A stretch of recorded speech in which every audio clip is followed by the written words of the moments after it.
Hi there. Tonight is the second night of Hanukkah, and we are making a dish that is, well, not at all traditional. But I was reading, traditionally we'd be making latkes or we would be making jelly donuts because Hanukkah celebrates the miracle of oil that should have lasted a day, lasting 8 days. So oily foods that are cooked in oil tend to be what's on the menu. I read an interesting article by Melissa Clark who said she was tired of always having latkes or always doing the jelly donuts. And so she started looking around for other recipes that had more oil than you ordinarily would use. And that's where we are today. We are making completely non-traditional for Hanukkah, but very traditional Greek Christmas cookies. They're a honey spice cookie called Melomakarona.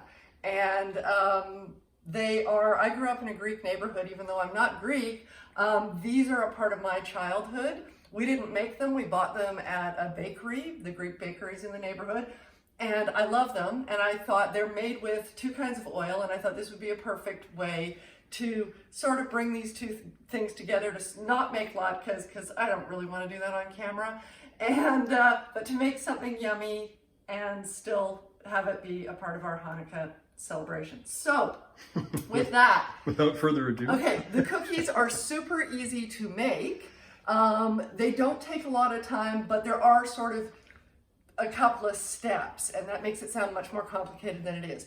They are vegetarian. They would be vegan, except they have honey in them because they are a honey cookie. Meli in Greek means honey. But otherwise, there are no eggs. You probably have everything in your house already if you have an orange. And the only instrument you really need is a whisk and a pot and a bowl. So, and of course an oven. So what we're going to do is we're going to start by making the syrup that the cookies get dipped in after they bake. So what we've got here is we've got water, sugar, and that happens to be equal parts water and sugar, which is how you make a simple syrup. And then we have 1 clove, a cinnamon stick, and half an orange. And I recommend in this case that you use an organic orange because you're putting it in there peel and all. And then we're going to turn on the heat, and hopefully I'm not going to catch my hair on fire. There we go. And we're going to bring it up to a boil and give it a stir to make sure that the sugar is dissolved. Then we're going to turn it down to a simmer and cook it for 5 minutes. Okay, I don't think you need to see that. No. I think that that's pretty clear. So we'll come back as soon as the syrup's ready. So I just turned off the syrup, and just so you know, while it was simmering away there, I pushed and prodded. I pushed on that a little bit. You can see that all the sugar is dissolved. And then once it's off the heat, you're going to add honey. Now my honey is super dark. I happen to be really fond of like dandelion and buckwheat honey, the ones that are, to my mind, have more flavor, but a lot of people like their honey. It doesn't matter. Use what kind of honey you have and what you like. And we're just going to put that in. And even if your honey's crystallized at this point, don't worry about it. In fact, this is an excellent use of crystallized honey because the heat will melt it and it will uncrystallize. There. So what we're going to do with this is I'm going to leave the spices and the orange in there at the moment, and it needs to cool. That's really an important part of this whole process. So I'm going to leave it to cool down a little bit on the counter while we start making the cookies, and then I'm going to put it in the fridge for a little bit while the cookies are baking, and then we'll strain it before we do the final dip at the end. So let's get on with those cookies, which is basically we've got 2 kinds of oil here. We've got, so some of the recipes call for olive oil and what they call seed oil, which is sunflower and I guess maybe peanut, canola, neutral oils. So, which I think is the best way to go. I've also seen other ones that don't have olive oil in them. I like a bit of olive oil in here. So it's mostly sunflower is what we're using. And olive oil. And then we're going to beat in some sugar.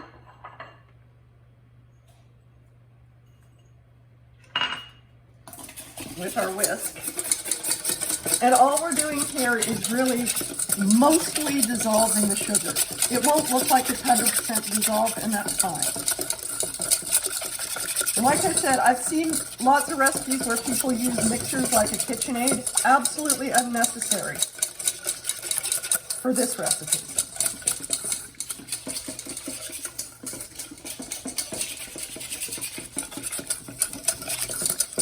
But well mixed, and maybe you can see there's a little bit of, I don't know if you can see, there's a little bit of sugar in there, but I know that that's going to dissolve, so I'm not worried about it.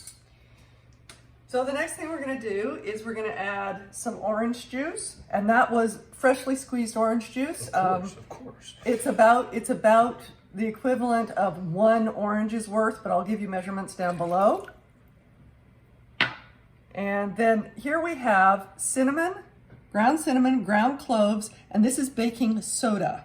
Again, amounts all down below. Like I said, these are spice cookies. I think I said that anyway. Already that's smelling, well, like Christmas. Like I said, we're making them for Hanukkah, but they're actually a Christmas cookie. So there's no powdery anything left. It's all nicely mixed. So I'm going to stop using the whisk at this point, and then we're putting in some flour. I believe it was 300 grams of flour. And this is baking powder. So this recipe uses both baking powder and baking soda. And I'm just going to sprinkle that. You don't combine that first, eh? You can, but no, it's not actually necessary. Now this bit, we are going to mix this as little as possible.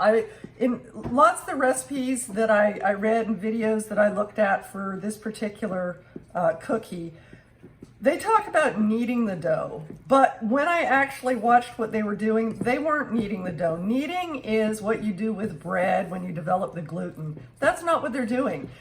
Combining. They're combining it, and then, in fact, they even say if you knead it too much, the oil will ooze out, and you really don't want that.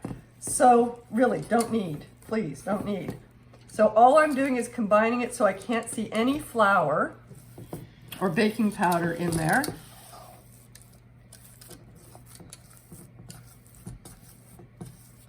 Yeah, that looks pretty good to me.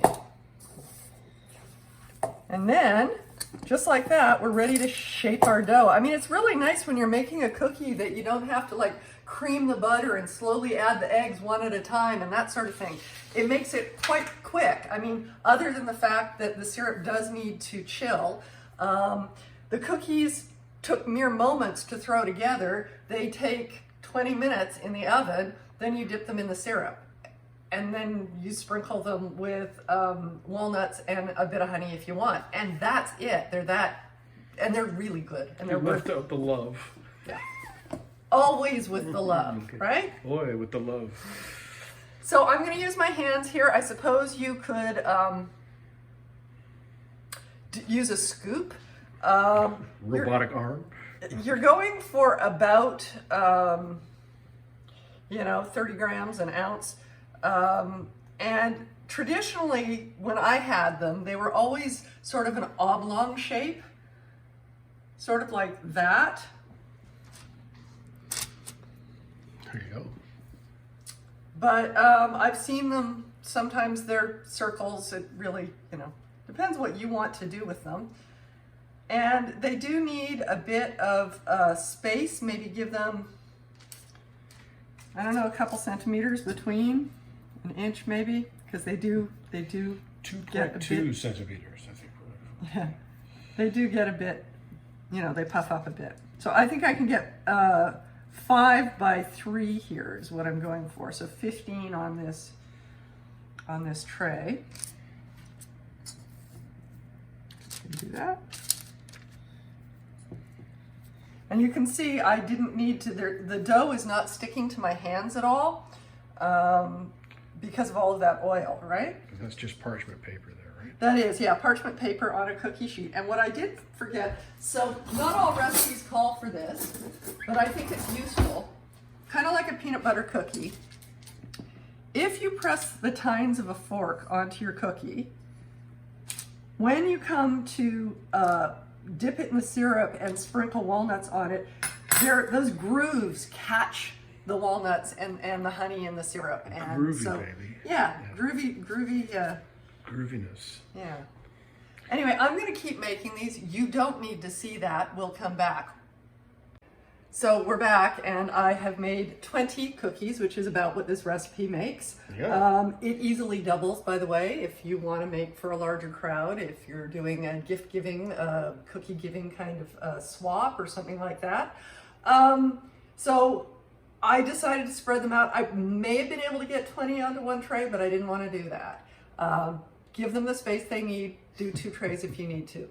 Now I put the syrup in the fridge. I cooled it on the counter just long enough so that it wasn't a problem going into the fridge. It wasn't going to melt anything or bring the temperature down. And it's just in there with everything still in it, chilling, while the cookies are going to go in. My oven is preheated to 180 Celsius, which is 3 something. I'll put that down below for the exact Fahrenheit conversion. Anyway, so I'm going to pop. I think I'm just going to do one at a time. I feel better about that because when you put 2 trays in, you bring the temperature down further and the cookies don't cook as well. So I'm going to put 1 in, and they're going to go in for 20 minutes, and I will show you when they come out what we've got, and you'll need to see the second batch. Hi there. So the cookies were in for about 20 minutes, and you can see they're nicely browned, and I strained that syrup that is now cold. And the whole point here is that you're going for a hot cookie in a cold syrup. And I'm just putting them in for about 10 to 20 seconds at the most. Right now I'm just flipping them over. If you can come in, Rob. Just so both sides are getting saturated with the syrup. And then using a fork so that the extra drizzles off. And then putting it onto my cooling rack here. Now I put my rack over a piece of parchment because I don't want to clean the counter, and because I don't have a plate that's the right size to go underneath there. You could definitely put a plate or a tray under there, or you could just clean your counter. Anyway, we're going to do that with all of them, but I just wanted to show you how we finish these off. We're almost there, people. This is optional, but a little drizzle of honey I have found helps the walnuts stick better. So just like that, just a wee little bit. And then these I toasted in advance because I'm very particular about walnuts. And I find that they often taste, well, you want to get them as fresh as possible. Keep them in the freezer, that's what we do. Because I find walnut oil goes rancid, the fat in it goes rancid. Yeah. And I really hate that flavor. In fact, for years I didn't eat walnuts because of it. Anyway, that's how you finish the cookies. And they're that simple. Yeah. And they're really, really tasty. When you bite into them, they're a little bit crumbly because they're delicate.